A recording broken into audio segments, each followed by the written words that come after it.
Olá, muito boa noite para você que acompanha a programação da TV Gazeta, canal 19.1. Estamos de volta com mais um programa Confronto de Ideias. E como convidados hoje nós temos aqui o Brasilino, Vinícius Brasilino, que é da direção estadual da JS. Seja bem-vindo, Brasilino. E temos aqui também, que é da coordenação do MBL de Mato Grosso, o Heitor Santana. Seja bem-vindo, Heitor, ao programa Confronto de Ideias. Obrigado, Cristiane. Boa noite. Boa noite, então. Para você que está acompanhando, também acompanha as nossas redes sociais, na página da TV Gazeta. E nós estamos ao vivo agora com o programa Confronto de Ideias, trazendo aqui hoje interpretações, análises, no que se remete à conjuntura política local, à conjuntura política nacional e uma série de temáticas hoje que vão sendo debatidas na sociedade. Então vamos começar aí com o programa Confronto de Ideias. Então vamos à nossa primeira pergunta aqui para os nossos convidados, Eu acho que tem uma temática aí muito recente, que é a questão da greve da educação aqui em Mato Grosso. Nós tivemos 75 dias de greve, ela fecha hoje, com essa manifestação, em defesa da educação pública. E aí eu pergunto para vocês, hoje vocês que representam entidades que têm um perfil muito mais próximo à juventude, qual é a avaliação que vocês têm ou que vocês tiveram dessa greve da educação? Podemos começar por... Pode ser, Heitor? Pode ser. Ok. Aí a gente vai revezando conforme as perguntas, tá? Tá bom. Bom, a greve da educação que aconteceu, eu vejo ela um tanto quanto problemática, porque a gente tem uma situação de caos financeiro no estado de Mato Grosso que não dá para ser escondida, não dá para ser ignorada. Você tem um limite de lei de responsabilidade fiscal com folha de pagamento de 48%, que aqui em Mato Grosso já estava quase em 59%, então mais de 10% acima do limite, e estourando ainda mais isso, você ainda perde a repactuação da dívida do Estado. Já junto com a questão do teto de gasto, o Estado conseguiu uma repactuação de dívida que teria que devolver aí coisa de 400 milhões para o governo federal. Então, é uma situação onde é impossível se cumprir o que os grevistas pediam, que era o RGA e mais um aumento de 7% referente à lei da dobra que foi aprovado em 2013, uma realidade completamente distinta, uma realidade financeira completamente distinta.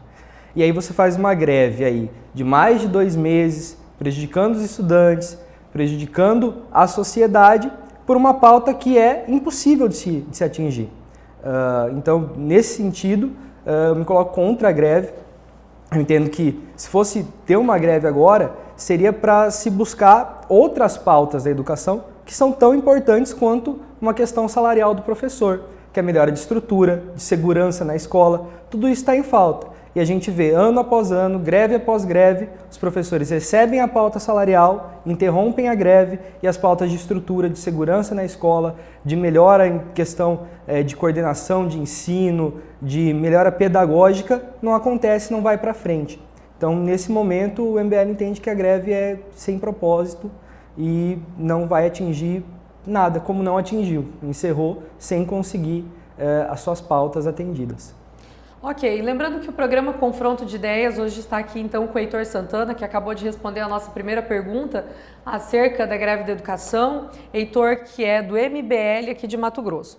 E agora, para responder também a mesma pergunta, que é uma avaliação e uma análise hoje da greve da educação, está com a resposta agora o Vinícius Brasilino, que é da direção estadual da União da Juventude Socialista. Então, boa noite a todos, boa noite, Cristiane, boa noite, Heitor. Na minha avaliação, a greve foi uma greve necessária. Eu acho que o estado de Mato Grosso ele precisa enfrentar setores que ganham muito e acabam tirando do estado. E com certeza não são os profissionais da educação que têm feito com que o estado não dê conta de cumprir as suas demandas fiscais. Acho que a primeira questão que tem que ser colocada é essa. A demanda dos professores é uma demanda justa, pela questão salarial e pelo RGA, que é um direito, A Lei 510 foi uma conquista importante de um outro processo de mobilização, mas também é importante afirmar que desde antes do começo da greve, a luta dos professores também são por condições de trabalho. Então, está incluído nesse processo a reforma de mais de 400 escolas que foram denunciadas a má qualidade dessa escola. Hoje, inclusive, vai estar passando em programa nacional essa situação. A situação infraestrutura, né, que foi colocada pelos professores. A questão salarial, ela é uma parte, porque faz parte a valorização do professor para a garantia de uma qualidade de ensino. Então eu vejo que a luta dos professores, né, dos trabalhadores da educação, pela 510, pela RGA, ela não está desatrelada pela luta, pela garantia da qualidade do trabalho. Né, pela denúncia que eles fizeram apresentando um dossiê das condições, das más condições de mais de 400 escolas no estado de Mato Grosso. E aí o governador tem utilizado de estratégias absolutamente antidemocráticas para deslegitimar a greve. Eu penso que a crise do estado de Mato Grosso, ela tem que ser enfrentada de outras formas. Talvez com a reforma tributária que taxe mais o agronegócio. Mas nesse sentido, os professores, né, o salário dos servidores, ele não é um empecilho.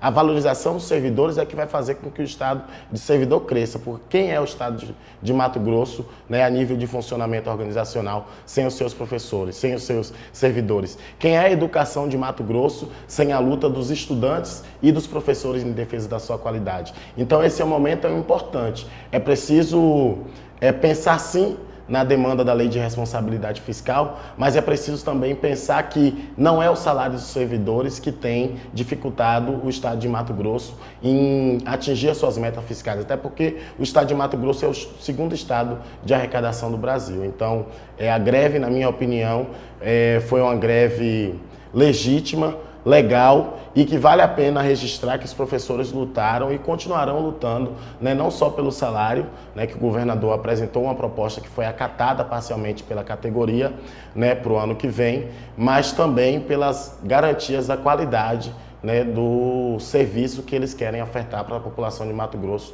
com a educação pública.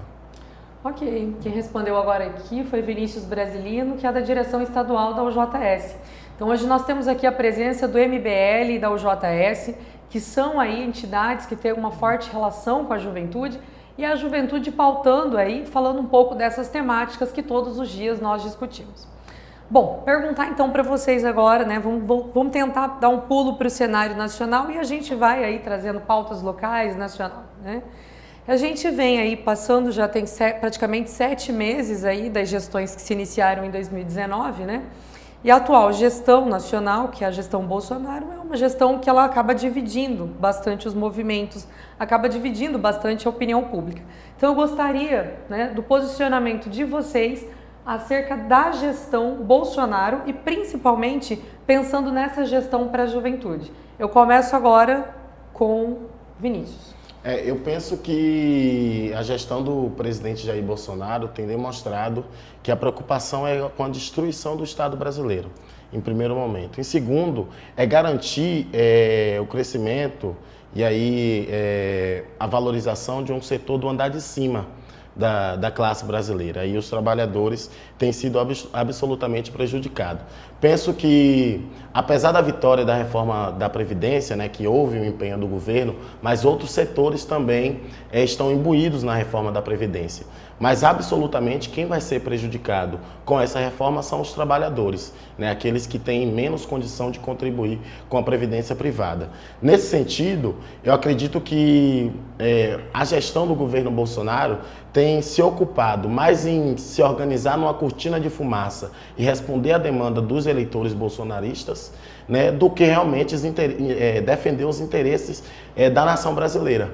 Então, os cortes na educação, a reforma da Previdência, a indicação do filho do presidente para a Embaixada dos Estados Unidos e tantas outras ações desse governo, né, a deslegitimação da ciência, como foi, por exemplo, o caso em relação aos dados do desmatamento da Amazônia com o resultado dos dados do INPE, mostra que esse governo é um governo despreparado para conduzir os desafios que a nação brasileira tem. Os desafios do desenvolvimento econômico, o desafio do desenvolvimento social e o principal desafio que eu acredito que o nosso país tem, que é com a redução da desigualdade social. Então, o governo Bolsonaro ele tem respondido mais ao interesse de uma elite patrimonialista do que mesmo os interesses do povo brasileiro. E isso amarrado numa cortina de fake news, defendida por alguns movimentos, e também por uma cortina de fumaça com a quantidade de asneiras que o presidente tem falado cotidianamente. Ok. Heitor, qual é a posição hoje do MBL com relação à gestão Bolsonaro? Já temos aí 7 meses, né, desse governo e há uma série de análises, né, com relação aos encaminhamentos que ele vem dando. Então, qual é a análise do MBL acerca do governo Bolsonaro e, ao mesmo tempo, do governo Bolsonaro e pautas de política para a juventude? Bom, eu absolutamente não vejo o governo Bolsonaro como um governo de destruição do Estado brasileiro. Eu vejo como um governo de valorização do indivíduo brasileiro. Quando você apresenta, por exemplo, uma MP da Liberdade Econômica, que está sendo votada agora no Congresso, que retira alvará de chaveiro, de pequeno comerciante, você não está favorecendo a elite, você está favorecendo o pequeno microempresário, que é quem mais gera emprego no país. Então você está favorecendo o pobre e a classe média, não a elite.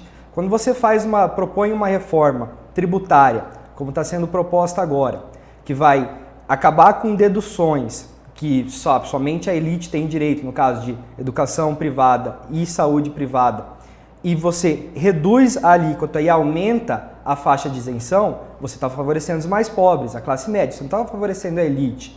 Quando você simplifica, desburocratiza, você está favorecendo quem tem menos condições de arcar com esse custo burocrático, ou seja, pequenas, médias, microempresas e não gigantes. Então, tudo que o governo tem feito está favorecendo mais quem precisa, quem não tem condições de arcar com todo esse custo que o Brasil coloca em cima do cidadão. É um governo de valorização do cidadão. A reforma da Previdência é uma reforma extremamente necessária e é uma reforma que, mais uma vez, ela mantém tudo o que tem para as classes mais baixas, quer dizer, manteve o mesmo teto, a média de idade que um pobre se aposenta é a idade mínima estabelecida, porque quem é pobre não consegue ter uma continuidade no trabalho. Isso é um problema muito grande no Brasil. Ele varia muito de trabalhos, então ele demora mais para conseguir o tempo de contribuição para se aposentar. Na prática, já tem uma idade mínima para essas pessoas. Você vai colocar uma idade mínima para quem está ganhando muito acima. Você está abaixando o teto para quem já ganha acima de 5 mil. Quem ganha 10, 20, 25 mil e se aposenta com o que está recebendo no momento. Então você só está prejudicando, se for para prejudicar alguém, a elite. E você está mantendo ou favorecendo quem tem pouco. Todas as reformas vão nesse sentido e elas melhoram e muito o quadro brasileiro. Porque não dá para continuar com o Brasil tendo déficits fiscais consecutivos. Não dá para continuar com o Brasil tendo inflação alta, não dá para continuar com o Brasil sem conseguir se desenvolver, não dá para continuar com esse nível de produtividade que nós temos. Temos um problema, um gargalo de produtividade imenso. Por quê? Porque é muito tempo gasto com burocracia, com papelada, para entender como pagar imposto. O Brasil é o país que mais se demora para entender como pagar imposto, não é pagar o imposto. O problema não é nem a carga, é você entender como é que você paga. Você tem que gastar um dinheiro absurdo para você saber como você vai pagar tudo aquilo de imposto. Então, é um governo de reformas, um governo para mudar a cara do Brasil e é um governo necessário e que está fazendo enfrentamentos que não foram feitos durante os 16 anos de governo do PT, apoiados pelo PCdoB. Então, é um governo corajoso, que tem uma coragem que o antigo governo não teve. Ok, a gente acabou entrando aqui na questão da reforma da Previdência. Eu acho que vale a pena a gente explorar mais esse assunto, né? E eu acho que é isso que é bacana do confronto de ideias, né? A gente trazer aqui esses posicionamentos que divergem aí com relação ao cenário político, mas não só isso, há uma série de políticas públicas também. Então, entrando nesse tocante, eu gostaria de perguntar para vocês com relação à reforma da Previdência e, ao mesmo tempo, eu já quero incluir uma outra ponderação. O governador de Mato Grosso, ele assinou uma carta chamada Carta dos Governadores, né, para o presidente eleito na época, Jair Bolsonaro, pedindo que fosse facilitada a possibilidade de demissão de servidores públicos. E recentemente a gente presenciou a senadora Selma Arruda, né, que ela é relatora, inclusive hoje, de um projeto que está no Congresso, que é sobre a demissão do servidor público por baixo desempenho. Ou seja, a discussão da estabilidade ela vem sendo colocada em xeque nesse momento. Então eu pergunto para vocês hoje essas duas abordagens, né? Qual é uma avaliação geral sobre a reforma da Previdência E em tempo, eu acho que se a reforma da Previdência ela acontece, você passa também a discutir esse outro tema, que é a questão da estabilidade do serviço público. Isso vem sendo agora colocado em xeque. Então, qual o posicionamento de vocês com relação a isso? Posso começar aqui de novo? Ok. A reforma da Previdência, eu já falei, é uma reforma inevitável, uma reforma necessária. Qualquer um que se elegesse teria que fazer. Tanto que a Dilma, antes de cair, de ser impeachmentada, ela já estava falando em reforma da Previdência. O Temer continuou a reforma da Previdência, o Bolsonaro continuou a reforma da Previdência. De tempos em tempos você precisa fazer a reforma da Previdência, porque o sistema da Previdência é de repartição. Então, o que você está pagando hoje para a Previdência não fica numa poupança esperando quando você se aposenta, vem pagar você.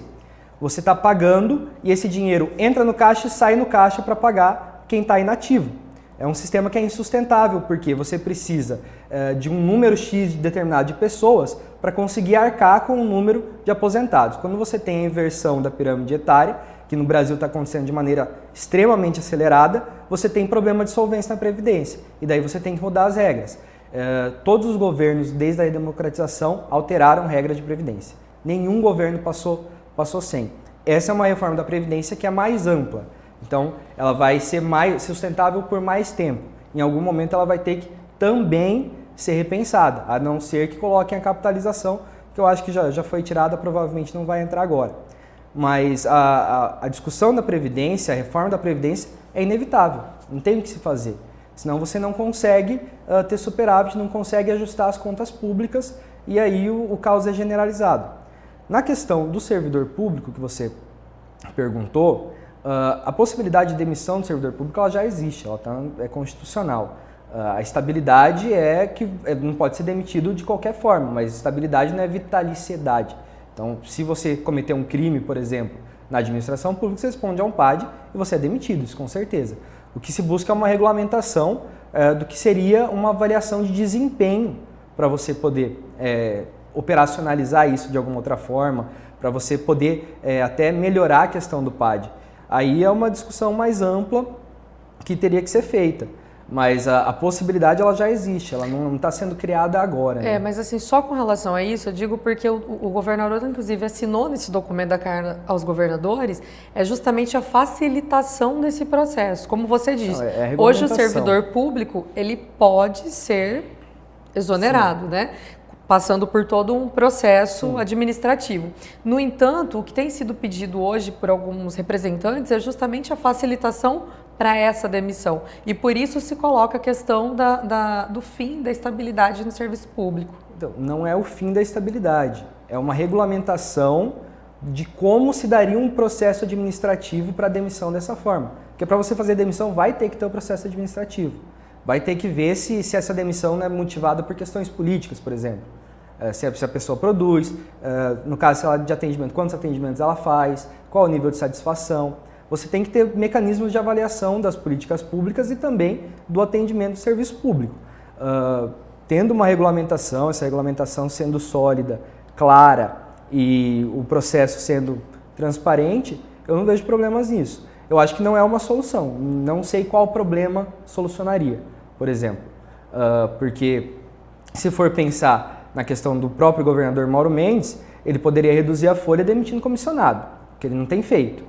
Por exemplo, ele tem muita capacidade de demitir comissionado, você tem a questão de empresas públicas aqui em Mato Grosso são extremamente deficitárias e que os servidores não são concursados, não são estabilizados. Então você tem diversas formas de se resolver esse problema. Então não vejo um problema que ele resolveria com isso.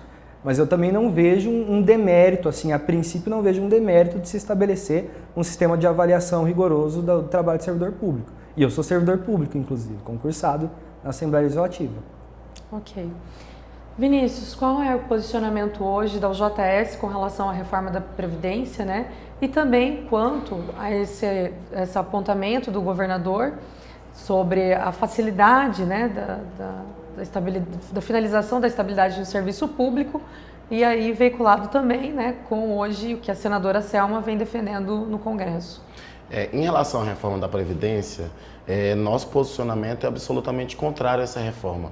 Nós entendemos também que o Brasil necessitaria de uma reforma da Previdência, mas uma reforma da Previdência que atingisse os privilégios daqueles que se mantêm com privilégio na reforma da Previdência. E a outra questão que deveria ser atingida na reforma da Previdência é com a sonegação. Por exemplo, o velho da van, né, ele deve milhões, né, à Previdência Social do nosso país. E nem por isso, esses que devem à Previdência Social, como a Rede Globo e tantas outras empresas que devem milhões à Previdência Social no Brasil, elas foram cobradas. A outra questão é que a Previdência, essa reforma da Previdência, o ministro Paulo Guedes apontou que o Brasil economizaria 1 trilhão com a reforma da Previdência. Mas o engraçado é que esse mesmo 1 trilhão que o Brasil economizaria foi que no governo Temer o Brasil abriu mão com a isenção das empresas que vieram, as empresas estrangeiras que vieram abrir mão, vieram explorar o pré-sal, né, no nosso país. Então, eu vejo que a reforma da Previdência, ela está acontecendo para atender a demanda de uma parcela da sociedade brasileira que detém privilégios e vai manter esses privilégios. Aqueles mais pobres, por exemplo, eles não vão se aposentar com o salário mínimo, por exemplo. A pensão ela vai reduzir para 50%. Isso é o que está na reforma aprovada. E aí eu quero imaginar, num Brasil com um salário mínimo de hoje de quase R$1.000, como que uma família que depende da pensão do falecido, por exemplo, sobreviverá. Então, assim, a gente diz que a reforma ela vai garantir, né, igualdade, muito pelo contrário, ela vai reforçar a desigualdade social no Brasil. Porque a Previdência Social do nosso país é uma previdência de um regime de seguridade social. É a solidariedade dos trabalhadores, das empresas, de toda a sociedade brasileira para garantir a aposentadoria dos mais velhos. Isso vai se acabar com a nova reforma da Previdência. E esses que são os menos privilegiados vai morrer sem ter acesso à Previdência. Essa é a nossa perspectiva de entender que essa reforma da Previdência ela mais prejudica o país do que valoriza, né, aqueles que mais precisam da Previdência Social. Ok. A gente vai para um breve intervalo aqui do programa Confronto de Ideias. A discussão está muito interessante. A gente está trazendo temáticas que estão sendo confrontadas aqui pelo posicionamento tanto do MBL como da UJS. Voltaremos já já com o programa Confronto de Ideias.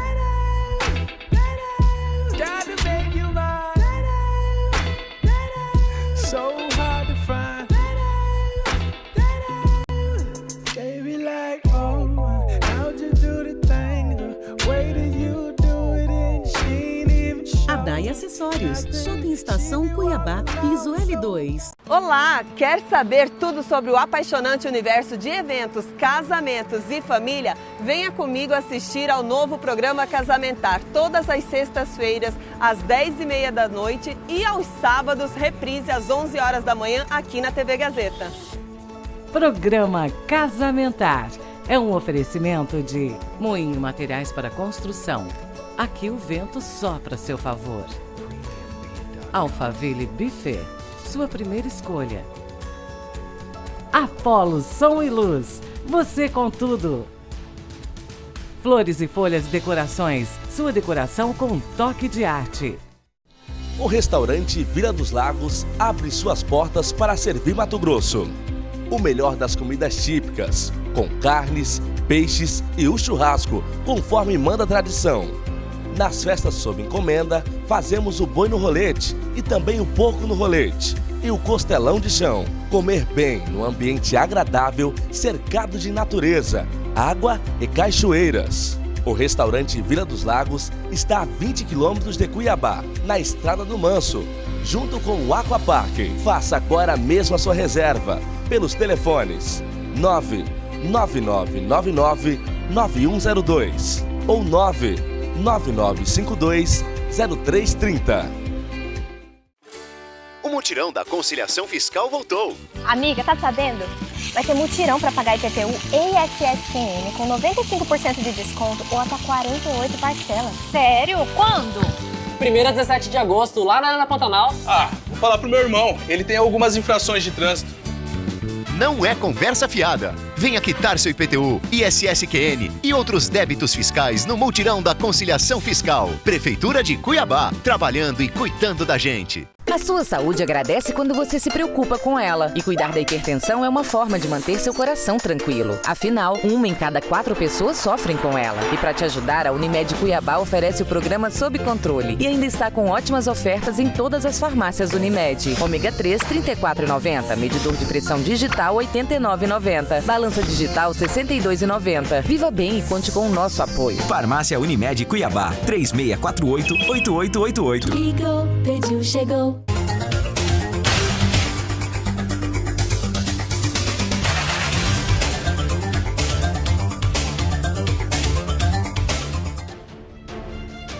Estamos de volta com o segundo bloco do programa Confronto de Ideias. E como convidados, hoje nós estamos com o Heitor Santana, que é da coordenação do MBL de Mato Grosso, e também com a presença do Vinícius Brasilino, que é da direção estadual da UJS. No programa hoje a gente está discutindo uma série de temáticas relacionadas à questão política, à questão de políticas públicas e uma série de outras temáticas que interferem, inclusive, nas pautas ideológicas. Nesse primeiro bloco, nós falamos um pouco sobre a Previdência, falamos um pouco sobre estabilidade, sobre o governo Bolsonaro e também sobre outros pontos no que se remete à greve da educação. A gente vai estar debatendo várias temáticas, continue nos acompanhando e no último bloco nós teremos aí uma pergunta do Vinícius Brasilino para o Heitor da UJS, do MBL. Olha, quase que eu aqui saio vermelha e verde. E depois do MBL, né, na representação do Heitor Santana, para o Vinícius Brasilino da UJS. Então continuem acompanhando aí o programa Confronto de Ideias. Vinícius, retomando então a sua fala, né, que a gente acabou interrompendo para fechar o primeiro bloco, sobre a questão da estabilidade no serviço público e as leis que estão se remetendo a isso. Sobre a estabilidade do serviço público, eu acredito que, e aí o Heitor também falou isso, nós já temos instrumentos de avaliação, tanto do servidor que comete algum tipo de infração, como também do serviço prestado por esses servidores. Na minha opinião, né, esse projeto que foi relatado lá pela senadora, a senadora, diga-se de passagem, do Caixa 2, que era servidora pública, né, objetivamente para desestruturar de alguma forma, meio a criminalizar os servidores, da mesma forma que o governador estava utilizando com a estratégia da greve, dizendo que iria demitir os servidores em greve por faltar ao trabalho. Não, os servidores estavam em greve pela garantia do seu direito conquistado e pela melhoria do serviço prestado, que no caso é a educação. Então, de que forma que você demitir o servidor vai resolver o problema do Estado? Eu acho que o que garante que o servidor trabalhe de maneira a garantir de forma satisfatória é a valorização do servidor, seja ela salarial, seja ela nas condições de trabalho. Então eu imagino que tanto o relato da senadora Selma, quanto a forma com que o governador tem atuado aqui no Estado, e uma questão, o governador ele tem reduzido em partes os cargos comissionados, contratando em outras partes, mas também tem criado uma forma de deslegitimar o trabalho dos servidores públicos do Estado de Mato Grosso, e agora inventou um negócio de contratar estagiários para cumprir funções que os servidores que são concursados deveriam cumprir. Então eu penso que nada mais efetivo para garantir o funcionamento e a organização do Estado que a valorização do servidor. Não esse processo de deslegitimação do trabalho do servidor público, né? E aí, Heitor, como servidor público, né? Meio que utilizar, se beneficiar enquanto servidor público e ser favorável a um projeto como esse, que apenas desvaloriza a classe dos servidores públicos, não só do Estado de Mato Grosso,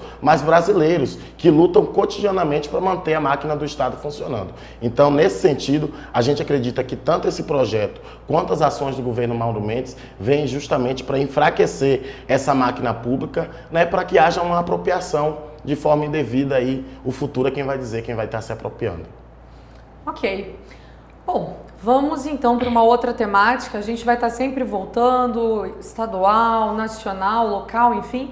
Mas eu quero entrar num assunto que eu acho que está bem alvitante agora também. Né? Nós temos hoje aí um pedido muito forte dentro dos movimentos aí do campo popular de um Lula livre, né? E muito hoje do que se fala do Lula livre tem como base também aí hoje a Intercept, né? Que vem aí trazendo uma série de vazamentos da Lava Jato que colocam aqueles que condenaram Lula em tese como fragilizados, já que poderiam ter manipulado o processo. Então eu perguntaria para vocês, o Intercept vem e coloca hoje essa discussão à mesa novamente, já que Lula está preso já há mais de um ano. Qual é o posicionamento desse Lula livre, do MBL e da UJS? Posso começar por aqui? Se quiser começar lá.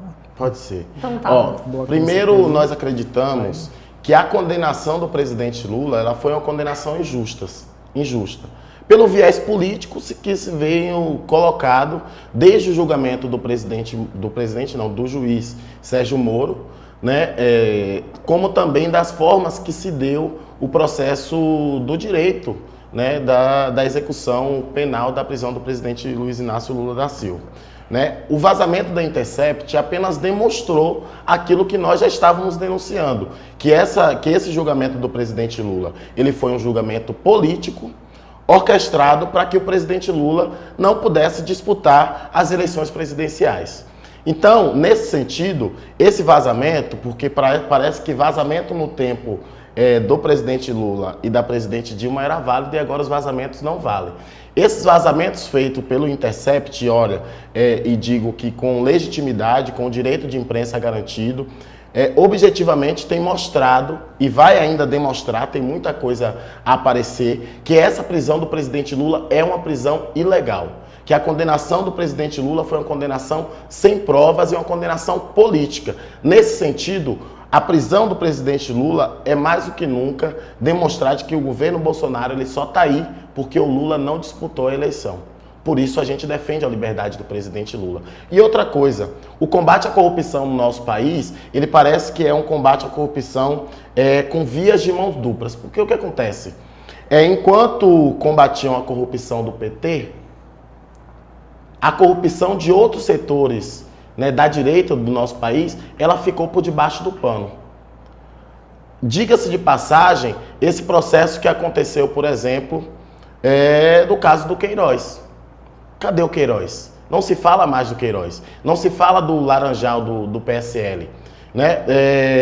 O combate à corrupção. Esse dia eu vi uma fake news na página do MBL, patrocinada, que foi em relação a um diálogo que surgiu e foi desmentido no outro dia pelo MPF em relação ao PT e o PCC. Mas o MBL que denuncia o PT e o PCC não é o mesmo MBL que combate o presidente Bolsonaro e as milícias que se envolveram, inclusive, na morte da ex-vereadora Marielle. Então, o combate da corrupção, em especial, nesse caso, da prisão do presidente Lula, está nítido no nosso país.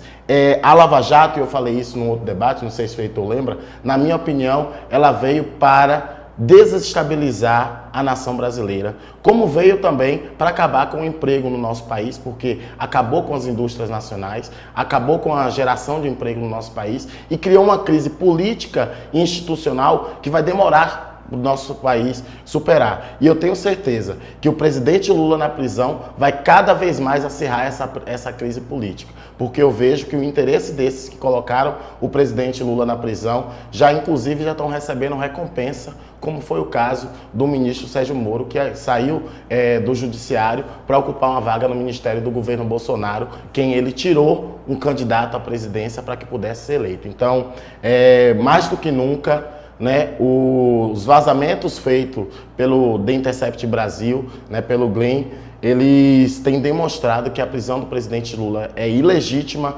ilegal e cada vez mais tem corroído o Estado democrático de direito do nosso país e a democracia brasileira. Ok. Heitor, qual o posicionamento hoje do MBL acerca da Intercept, né, e hoje da discussão de Lula livre relacionado aí a hoje esses episódios em relação à Lava Jato? A primeira coisa é que a Lava Jato deve ser a operação mais importante da história do Brasil de combate à corrupção. Só para lembrar, assim, não foi só o Lula que foi preso, tá? Porque às vezes o pessoal fala que foi só o Lula, não. Teve Lula, Eduardo Cunha, Sérgio Cabral, o Temer esse ano foi preso, depois foi solto, mas foi preso.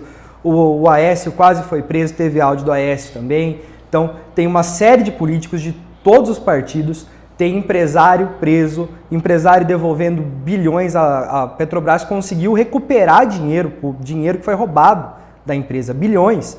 Os empresários devolveram, isso aqui a gente roubou. Eles falaram. Eles vão devolver um dinheiro que eles não roubaram porque é uma coisa meio louca. Então, ela tem uma importância muito grande, não dá para negar os crimes que aconteceram no Brasil. E isso, inclusive, o governador do Maranhão, do PCdoB, do seu partido, reconhece. Ele diz, inclusive, que ele assinaria a maior parte dos mandados de prisão expedidos pela Justiça Federal de Curitiba.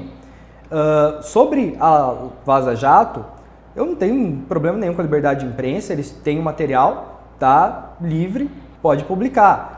O que se questiona foi a maneira como foi obtido esse material, foi por meio de crime. Isso já está se resolvendo também, você já tem a prisão de hackers, confessos, que inclusive entraram em contato como deputada do PCdoB para vazar o material.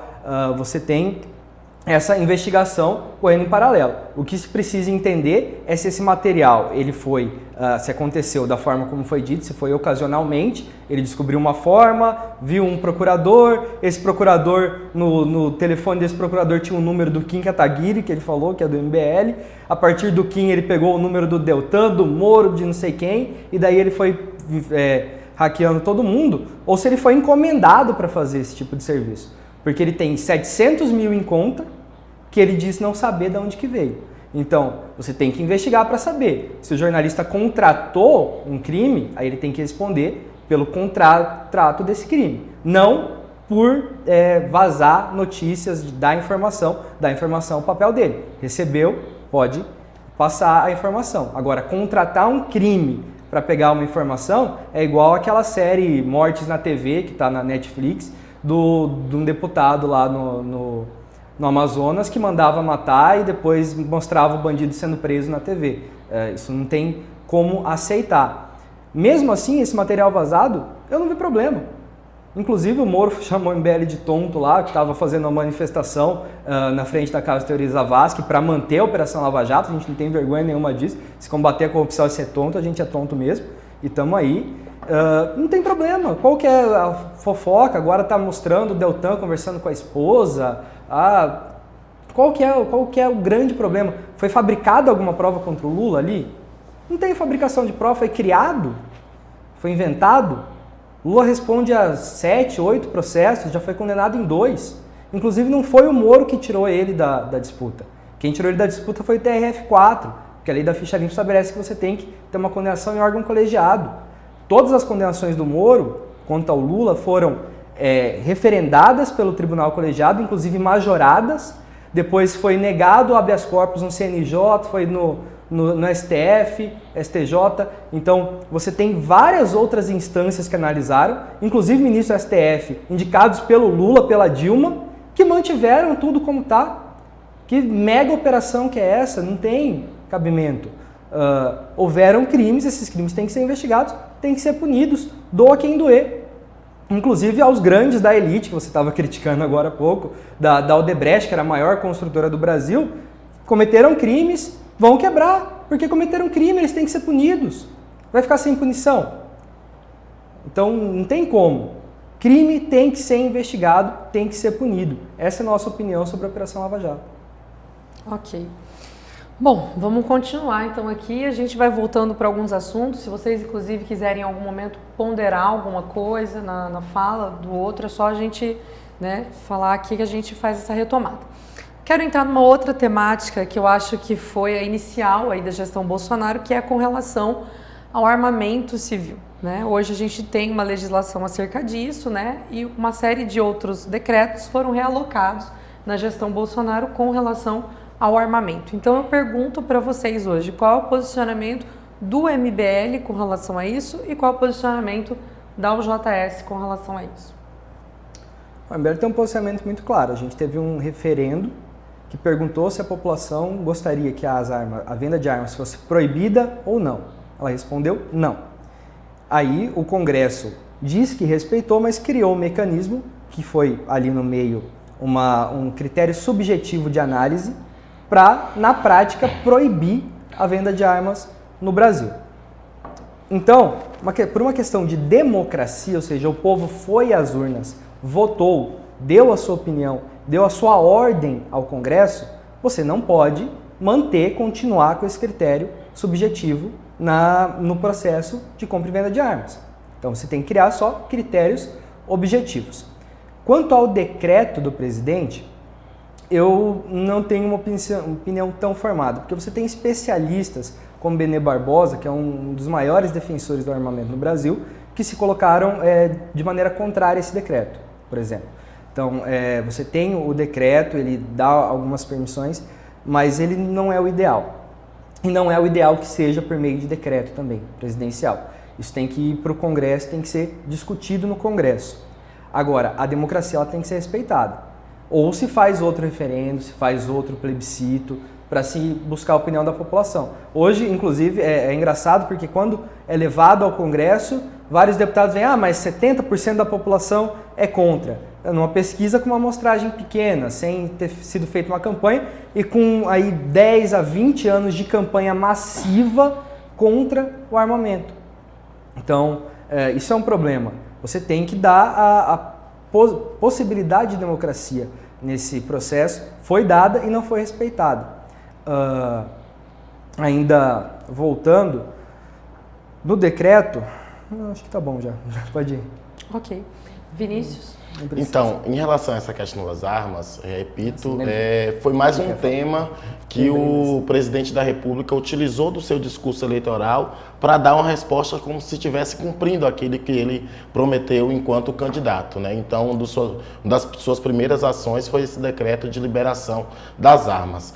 Mas no Brasil, que tem um índice de violência altíssimo, né, e que a população negra é quem mais sofre com o índice de homicídio, cerca de 77% dos homicídios que acometem a vida dos jovens negros, eu penso que a liberação das armas vai fortalecer esse processo de genocídio da nossa juventude. No nosso país, em especial, né, nós temos grandes latifúndios. E um dos argumentos foi a garantia da segurança da terra, da segurança da sua área privada. Mas se nós temos um Estado que tenha uma polícia fortemente armada, né, que deve garantir a segurança da população, qual a necessidade do cidadão estar armado para fazer a sua própria segurança? Então acaba com a polícia. Mas se permite uma colocação, essa questão dos latifundiários, por exemplo, você tem uma fazenda que está a 50, 60 quilômetros da sede do município. Aqui em Mato Grosso tem município que não tem nem base fixa da polícia. Segurança privada tem arma. Vai uma viatura e passa lá de vez em Segurança privada tem arma que são contratadas por eles. Mas você tem sitiantes que não tem como contratar. Eles têm dinheiro. Quem tem grande terra em Mato Grosso tem dinheiro para contratar segurança privada. Só deixa eu concluir meu apenas argumento. Grandes produtores. Só para deixar aqui o Vinícius. Eu vou voltar, a gente vai acabar esse bloco aqui, tá? A gente vai se organizar aqui. E aí nós voltaremos no terceiro bloco, o Vinícius vai terminar a sua ponderação com relação a isso. A gente ainda vai ter outras temáticas para serem abordadas e também teremos aí uma pergunta do MBL para o JS e da JS para o MBL. Continue nos acompanhando, TV Gazeta, canal 19.1, programa Confronto de Ideias.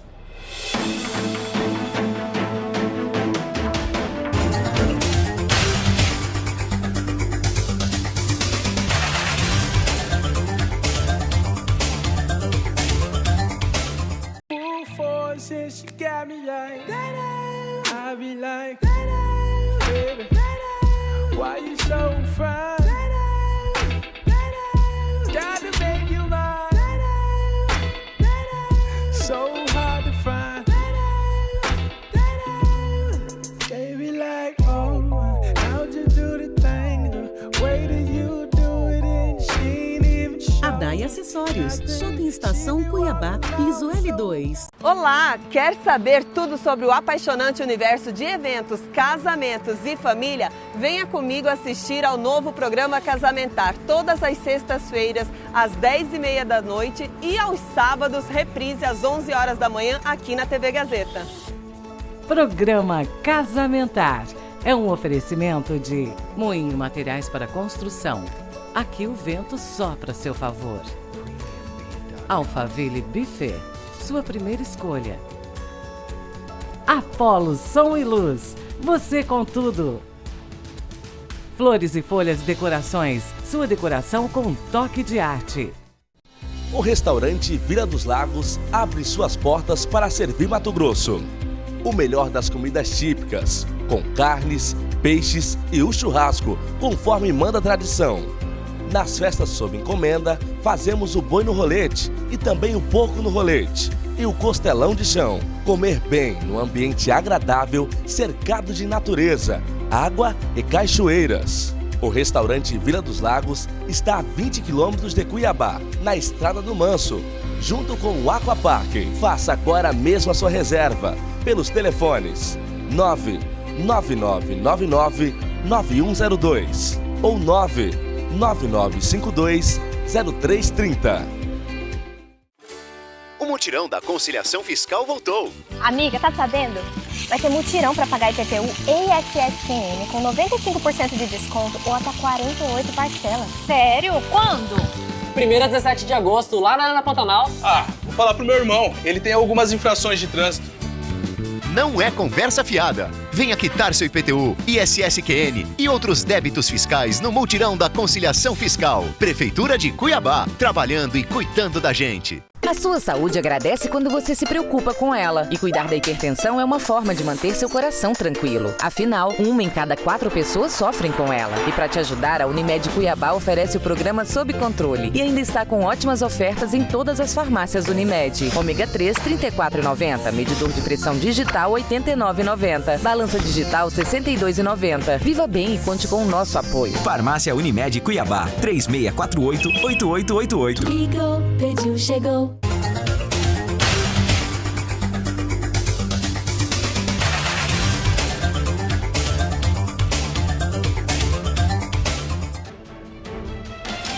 Estamos de volta com o terceiro bloco do programa Confronto de Ideias. E estão conosco hoje aqui Heitor Santana, da Coordenação Estadual do MBL Mato Grosso, e também com Vinícius Brasilino, que é da Direção Estadual da UJS. A gente está debatendo uma série de assuntos relacionados a questões políticas e também a temáticas que vêm sendo abordadas na sociedade. No segundo bloco, o Vinícius estava falando acerca da questão do armamento, né? Então eu volto na fala do Vinícius para ele concluir a ponderação. Então, como eu estava dizendo, o nosso país ele tem ampliado os índices de violência, em especial a juventude negra, que tem morrido bastante por meio das violências de arma de fogo. E a outra questão é o feminicídio. A maioria das vítimas de feminicídio, elas são vítimas de arma de fogo. Então, o presidente da República, na minha opinião, ele tem mais se preocupado em fazer com que as pessoas morram de qualquer forma do que garantir a qualidade da vida das pessoas. Na nossa opinião, nosso país não precisa de armas, precisa de livros, para que os jovens possam ter acesso à educação, acesso ao conhecimento e assim possam lograr uma vida de qualidade, um futuro melhor. Mas onde que a gente vai garantir futuro para as crianças fazendo arminha? Então, nesse sentido, a gente pensa que, além de uma demanda eleitoreira, o presidente também tem uma grande articulação com a Taurus, que é uma das maiores produtoras de armas do nosso país, né? E ela tem as suas ações, né, na Bolsa de Valores, depois do decreto de arma, cresceu significativamente. E a outra questão, armas para quem? Para os ricos? Porque só vai ter arma quem tiver condição de comprar. Pobre, na verdade, até com furadeira, estão sendo mortos pela polícia. Então eu e a nossa organização, União da Juventude Socialista, é absolutamente contra o decreto que o STF já julgou inconstitucional, né? E também com esse pensamento de armar a população. Nós precisamos armar a população com conhecimento. É o conhecimento que vai fazer com que a gente combata a violência e todos os outros impropérios da nossa sociedade brasileira. Ok, já a gente vai ter uma pergunta entre os membros da UJS e do MBL, mas antes disso trazer uma outra temática, né? Também agora relacionado à educação, que é sobre a política de cotas. Nós tivemos uma série de atenções nesse ano em Mato Grosso com relação à política de cotas, no sentido de que ela não estava sendo cumprida. Em tempo em que essa política, quando foi criada, ela foi criada como uma política afirmativa com tempo, né, limitado para que ela viesse aí chegar ao seu fim. A ideia de que dentro daquele período essa política pudesse ser atendia, né, aí o acesso à educação.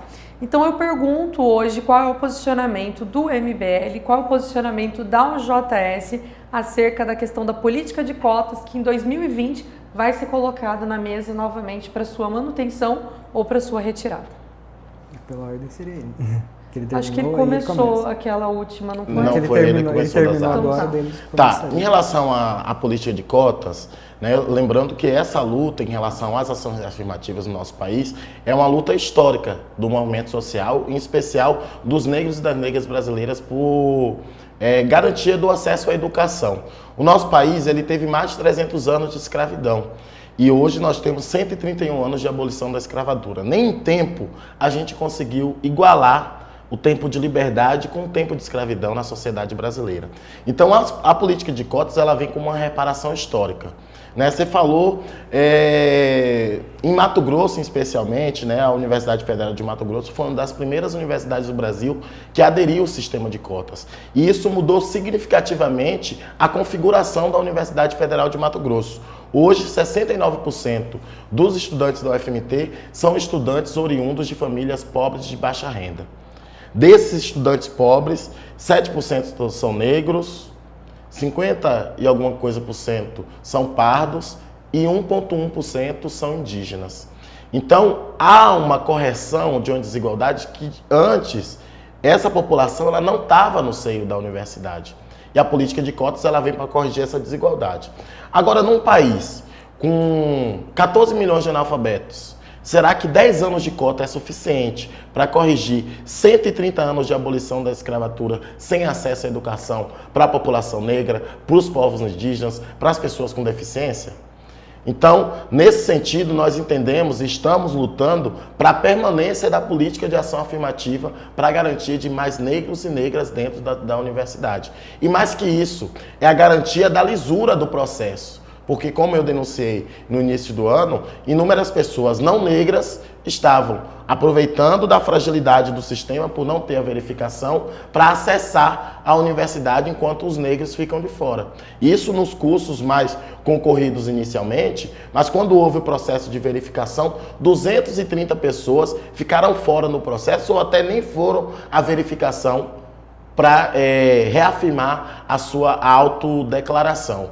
Então, nesse sentido, nós acreditamos que a política de ação afirmativa, né, e a cota racial, né, porque a cota nas universidades ela tem um caráter social. Ela é de renda, ela é de escola pública e ela tem um recorte racial. Então, o maior recorte dela ele é social. É para garantir, de fato, que aqueles que tiveram uma grande defasagem, né, com o processo da garantia do direito à educação, possa acessar a escola. E aí nós temos um outro dado que é significativo. Os cotistas da universidade têm rendimento igual ou maior aos não cotistas.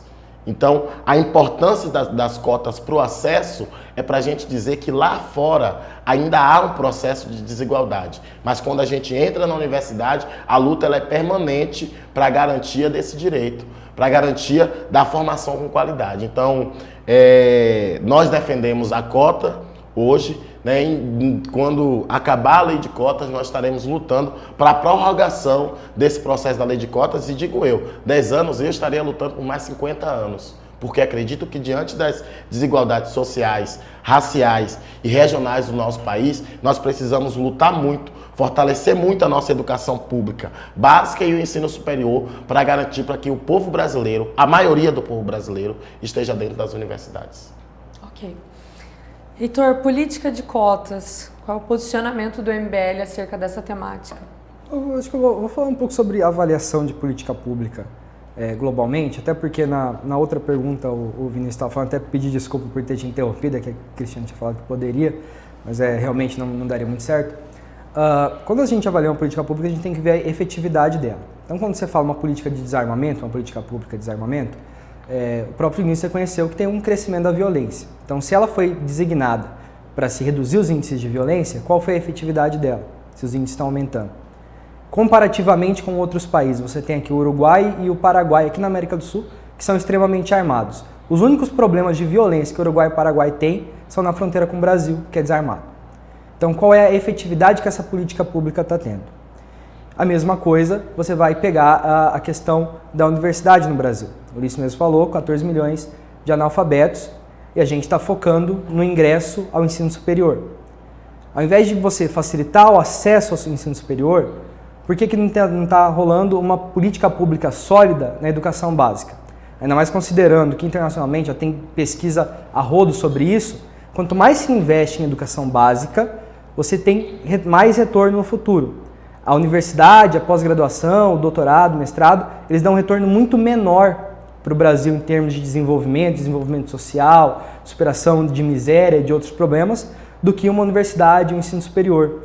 E você tem ainda no Brasil uma evasão escolar muito alta, você tem diversas cidades que não tem vaga de creche, e isso não está sendo tratado. Na verdade, no orçamento do MEC, do Ministério da Educação, as universidades elas são privilegiadas, elas recebem mais recursos do que o ensino fundamental, o ensino básico. Então, a gente tem que pensar as políticas públicas como um todo para pensar no futuro.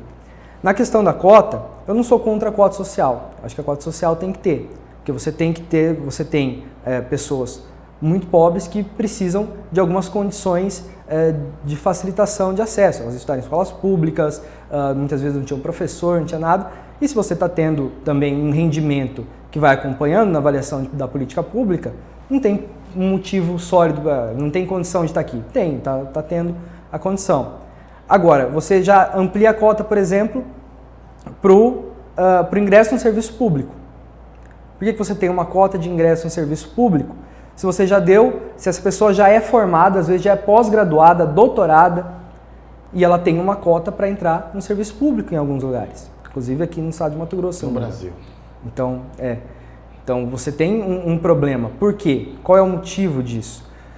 Na questão racial também, o Vinícius fez uma denúncia de 8 pessoas no início desse ano, parece, que fraudaram. Mas qual é a fraude? Porque o critério para se definir se uma pessoa é negra ou não é a declaração. Eu sou negro, não sou negro. Tá. É fenótipo? Então, existe um tribunal racial. Não, existe uma comissão de verificação.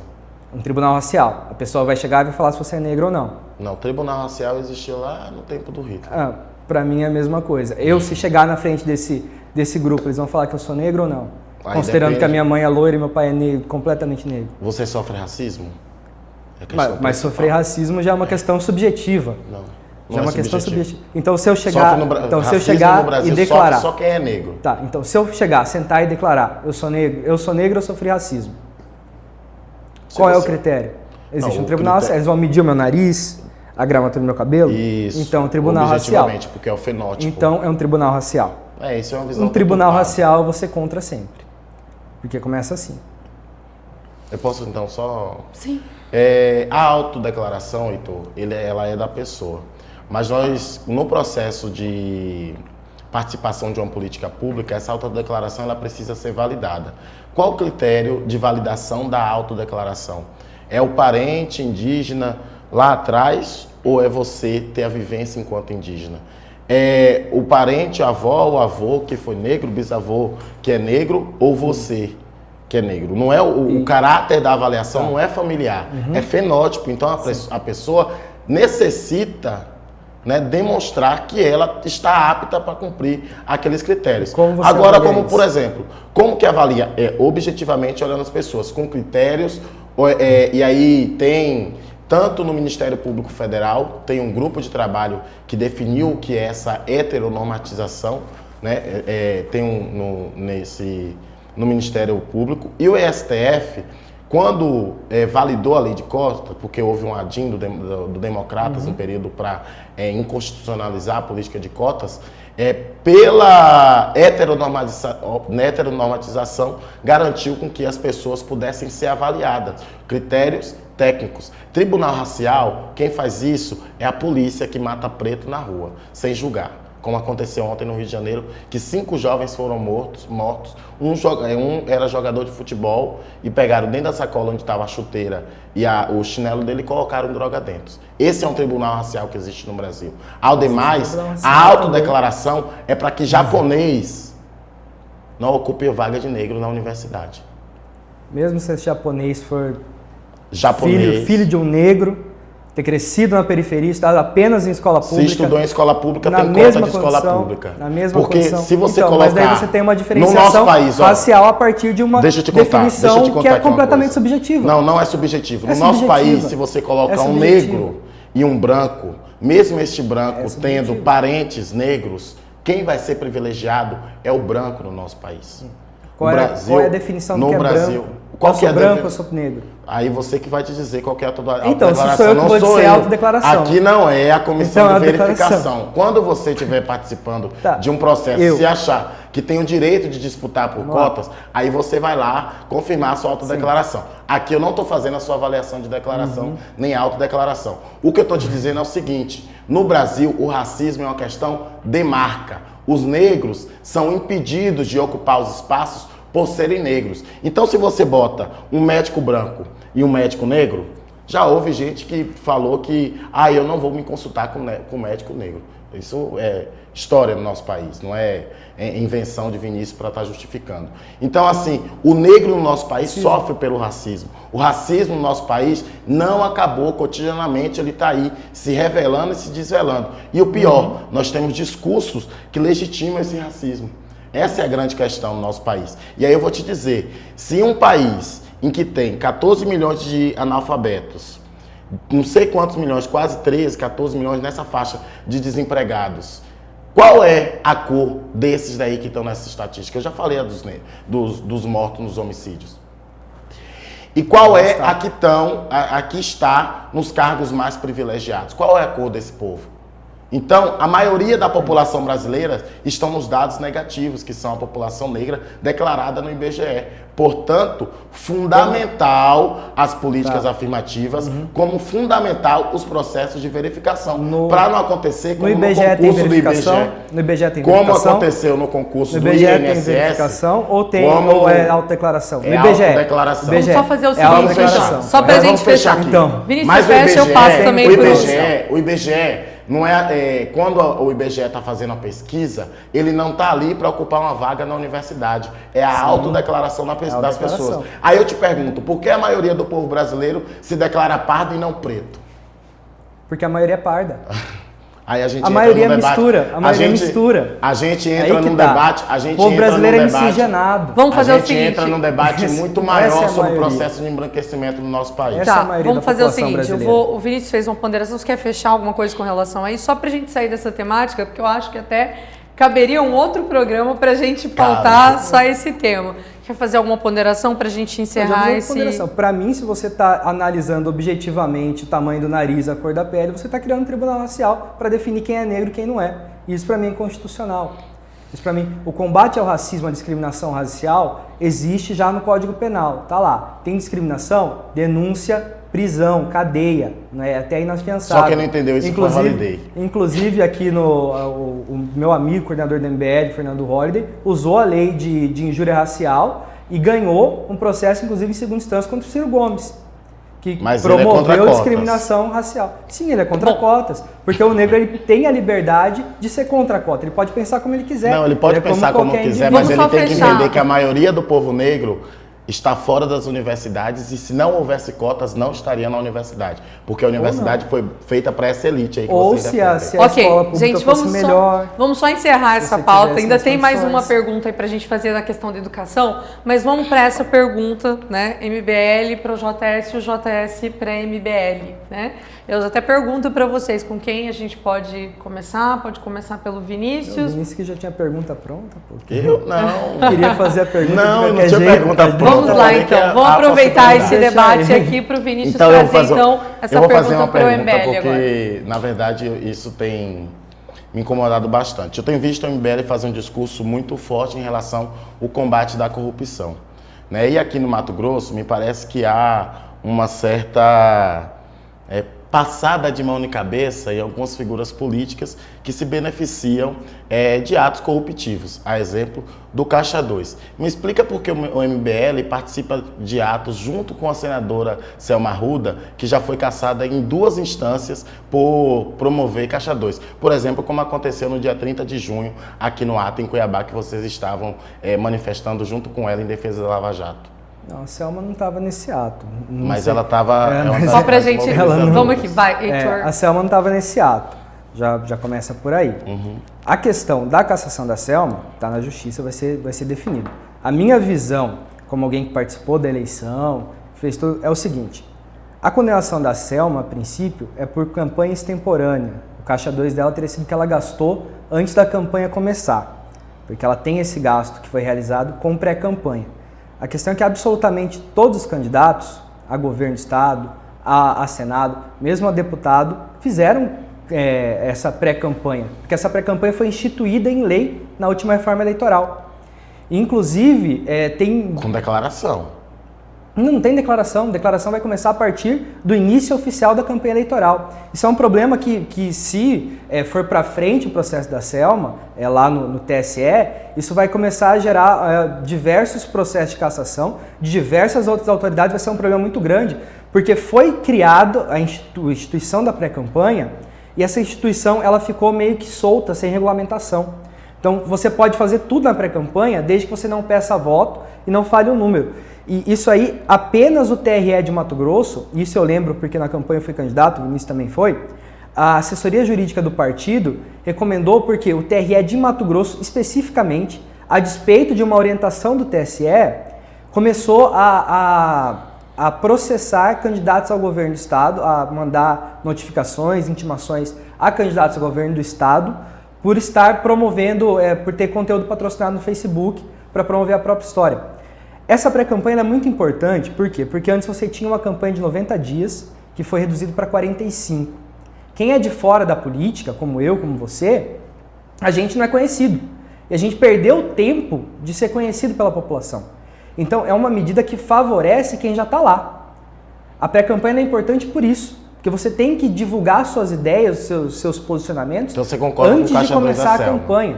Não, eu estou falando que é lei, o que é entendimento do TSE. O que é entendimento do TSE? E o que o TRE de Mato Grosso estava destoante. Então, eu não sei, parece que talvez tenha outras minutos que eu não me aprofundei no processo dela, mas essa parte, ela é muito complicada. Ela é muito mais complexa do que simplesmente isso. Você acha que é justo ela agora, gastar... a gente não... Deixa só ele concluir, aí eu passo para você fazer a fundamentação. A gente não tem feito manifestação. Deixa só ele terminar aqui. Inclusive, a gente não tem feito manifestação com o PSL. Não sei se você acompanhou, mas no dia 26, um pouco antes, teve outra manifestação. A gente falou que não ia participar. A gente foi muito atacado. A gente foi nessa manifestação, não por causa da Selma, por causa do PSL. A gente foi nessa manifestação por causa da questão da Vaza Jato, que é um ataque a uma operação de combate à corrupção. E a Selma, inclusive, não estava lá. Então, a gente não subiu em caminhão junto com a Selma. Inclusive, quiseram proibir a gente de subir num caminhão naquele dia.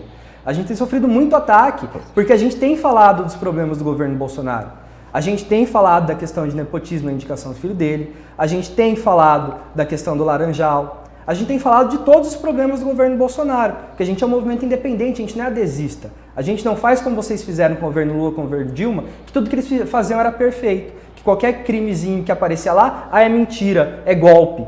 A gente não faz isso com o governo Bolsonaro, muito pelo contrário. E a gente tem sido muito atacado por isso, por manter a independência, por manter a coerência. Agora, na questão da Selma, isso é um problema que é muito mais complexo, tá? E você devia prestar um pouco mais atenção na questão eleitoral, até porque eu vi que você não prestou contas da sua campanha. Então, no site do TSE está que você não prestou contas. Então, é uma questão que você precisa até se aprofundar mais para você colocar um posicionamento desse. A questão da Selma, eu acho que pode ser muito complicado e que pode atingir muitas outras pessoas e pode gerar um caos político no Brasil, se passar. Mas isso tem que ser muito melhor analisado. Vinícius, você está contemplado? Oi? Está contemplado? Não, eu só acho, Heitor, que não é justo que a senadora Selma faça uma pré-campanha gastando mais de milhões, enquanto outros candidatos não têm essas mesmas condições, aguardando o fundo eleitoral. Portanto, então, mas qual outro candidato não fez? Essa é a pergunta. Porque a gente sabe da Selma por uma questão processual depois, foi feita uma denúncia, inclusive patrocinada por outro candidato, mas a gente não sabe quanto. A da Selma a gente sabe, porque ela fez um contrato. Os outros candidatos a gente não sabe quanto que eles gastaram. Está entendendo o problema em pré-campanha? É um problema muito profundo. Não vai dar tempo da minha pergunta? Não, vai sim, vai sim. Tá. Ok? Heitor, pode fazer a pergunta para o Vinícius. Eu queria saber a posição do Vinícius e da OJS quanto a regimes autoritários, por exemplo, na Venezuela, Coreia do Norte, China, todos esses governos, até Cuba, que está aí no símbolo da OJS. Eu queria a posição do Vinícius e da OJS sobre isso. Na nossa compreensão, não são regimes autoritários, até porque tanto em Cuba a eleição, como na Venezuela a eleição, e objetivamente há um processo de luta, né, desses países para a garantia da sua soberania e não submissão ao imperialismo norte-americano. Portanto, esses países, e na Venezuela tem sofrido com isso, porque o imperialismo tem se orquestrado para deslegitimar a luta do povo da Venezuela, e aí eu tenho vários amigos que estiveram na Venezuela nesse momento e que estão vendo o povo na luta em defesa dos direitos que conquistaram na Venezuela. A questão fora desse contexto de lambebota do imperialismo como o Brasil tem feito, né, nós temos considerado um processo de... Nós não, né? Vocês consideram como um processo de autoritarismo. Para a gente é soberania popular, é soberania de um povo. E por isso, tanto na Venezuela quanto em Cuba, tanto na Coreia do Norte, que esses dias recebeu o Trump, né? Na Coreia do Norte, na Coreia do Norte mesmo, né? Na Coreia do Norte tem se demonstrado. E na China, a China é comunista. Mas a China, por exemplo, o principal estado no Brasil que tem relações com a China comunista é Mato Grosso. Então, para a gente, né, a gente vê que a questão é o combate a esse domínio do imperialismo. E há nações soberanas. Há nações que lutam pela sua soberania. Diferente do nosso país, que o presidente do Brasil está lá batendo continência para a bandeira dos Estados Unidos. Então, nesse sentido, nós estaremos sim defendendo a soberania da Venezuela, a soberania de Cuba, a soberania de qualquer país que entenda, que defenda o seu direito, o seu modo de pensar e de se organizar. Porque enquanto a gente questiona a Cuba comunista, a Cuba continua sendo referência na saúde mundial. Então, os Estados Unidos tem muito que aprender, por exemplo, com a Cuba em relação à questão da saúde, né, que exporta médico para aqui, como exporta para vários países, porque tem um processo de formação da medicina, numa compreensão de que a saúde do povo ela é fundamental para a garantia da qualidade de vida, para acesso aos bens materiais e imateriais. Então, assim, é um questionamento que eu penso apenas para deslegitimar essas experiências de países que estão mais próximos daquilo que a gente chama de socialismo, porque o comunismo ainda é uma coisa muito mais distante, bem mais distante. Então, essas experiências, elas são experiências de resistência de cada um desses povos. O que eu questiono não é nem essa questão de política pública. O que eu questiono é que, por exemplo, a Venezuela, nos últimos 2 anos, matou mais de 2.000 pessoas em manifestações. O que eu questiono é que Cuba, na época do Che Guevara, que está estampado no símbolo da OJS, chegou a matar 13.000 pessoas, e o Che Guevara era, inclusive, diretor da principal penitenciária que executava as mortes. O que eu questiono, por exemplo, na China, é o massacre da Praça da Paz Celestial, que um estudante com 2 sacolas na mão parou na frente de um tanque, foi atropelado e depois mataram todo mundo que estava lá. O que eu questionei em Hong Kong, que é da China também, onde hoje está tendo protesto já há alguns anos por eleições livres, e o governo chinês manda descer o cacete. É isso que eu questiono, é o autoritarismo. Foi a pergunta bem específica. O autoritarismo desses regimes. Está tudo perfeito? Eu acho que não. Sabe o que o MBL não questiona? A morte da juventude negra brasileira. Eu não vejo o MBL questionando isso. Questiona, a gente fala sobre segurança pública o tempo todo. Falar sobre segurança pública e no conceito de segurança pública que vocês falam e que vocês defendem, que eu tenho acompanhado na fala das lideranças de vocês, desconsideram que a maioria da juventude brasileira tem morrido por conta dessa violência, do Estado, da violência policial, em especial desse combate, dessa guerra às drogas que só tem matado jovem negro no nosso país. Como está então, a segurança assim, pública desde o início desse ano? Como está o índice de homicídios desde o início desse ano está como? Eu acho... De agora, no início desse ano? É uma pergunta o mapa prática. da violência sai todo mês de... Então, mas e como é que está a prévia? Não saiu ainda. Como é que está a prévia? Não saiu ainda o mapa Queda da violência. de 26%. Não, mas você falou do dado do INPE, que era uma prévia, e agora o dado da violência não vale. Eu estou te dizendo que o mapa da violência ele sai anualmente e não saiu ainda. Eu estou te dando dado, tô te dando uma Mas referência. E a prévia? O ano base é o ano passado. E a prévia? Então, a prévia não tem prévia do mapa da violência. 26% de redução. Eu posso te dizer, por exemplo, que Mato homicídios. Grosso é o segundo estado no Brasil que mais mata mulheres. Isso eu posso te dizer. Agora, eu não posso te dar outra prévia do Atlas da Violência, porque alguns dados servem, outros dados não servem. Não foi publicado. Quando você tem um trabalho do ministro Sérgio Moro, por exemplo, que você não gosta, um trabalho do ministro Sérgio Moro, que tem apresentado resultado efetivo na queda de homicídios, que você está falando que é um grande problema, massacre da população negra, você tem uma queda efetiva, constatada em dados, esse dado não serve, porque ele não vai corroborar com a sua visão de mundo. Não, eu penso... Mas outros dados, eles vão servir desde que eles corroborem. Para mim, os dados, eles são oficiais, primeira coisa. Então, quando eu te digo do Atlas da Violência, é porque ela é minha referência, e não é de agora, é desde 2000... também é oficial. 2014, que eu venho acompanhando o Atlas da Violência em relação à morte da população negra, em relação aos homicídios em geral.